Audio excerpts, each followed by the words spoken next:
Nor naiz, zer naiz, nola deskribitu naiteke. Egun batetik bestera nire bizitzaren loratzea okasoan bihurtu da. Ez dut nahi izan orain naizena eta irtenbidea bakarra da, baina honek ere ez du nire alde egin nahi.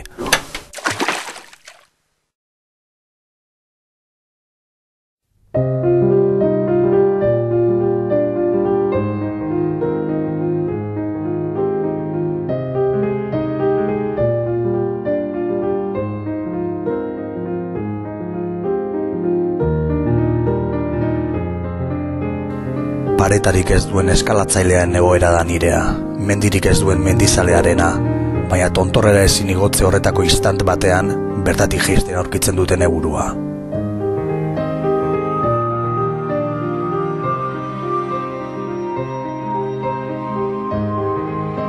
Oraina eta geroa, nork esango luke, atzo txoria bezain azkarra eta librea, gaur oskol pisutsuko barraskioa.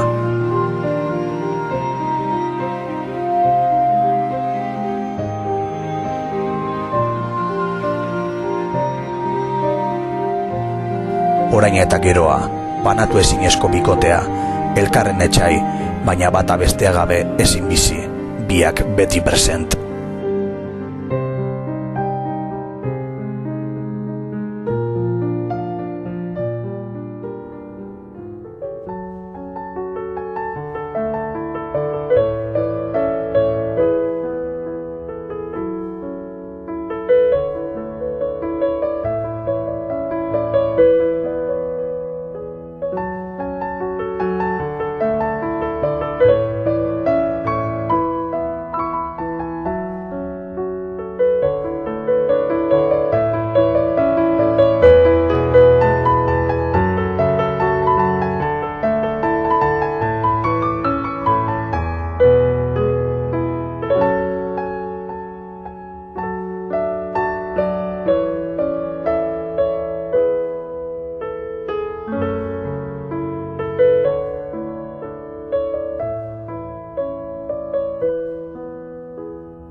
Idiek mugitzen duten 1000 kiloko harria naiz.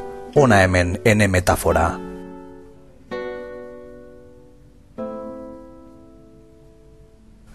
Ezin egin ezer laguntzarik gabe, beti mugatua, etengabe erronka berrien aurrean, poliki, poliki.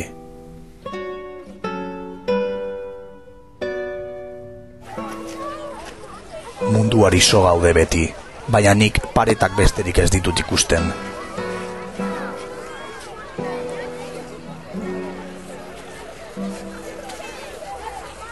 Nire egoera berdea da.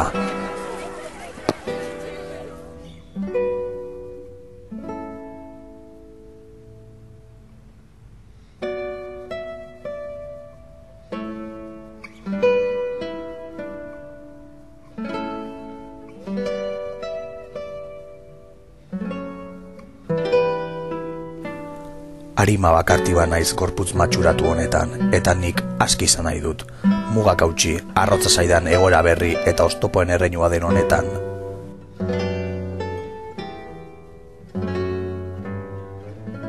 Hutsaren hurrengoa naiz, ene tragedia mugaren mugan dago. Zertarako bizi.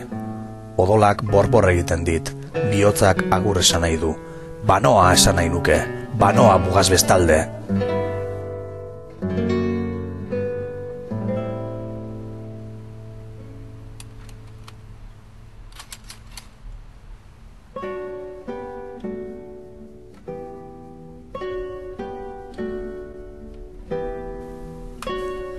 Nor naiz, zer nintzen.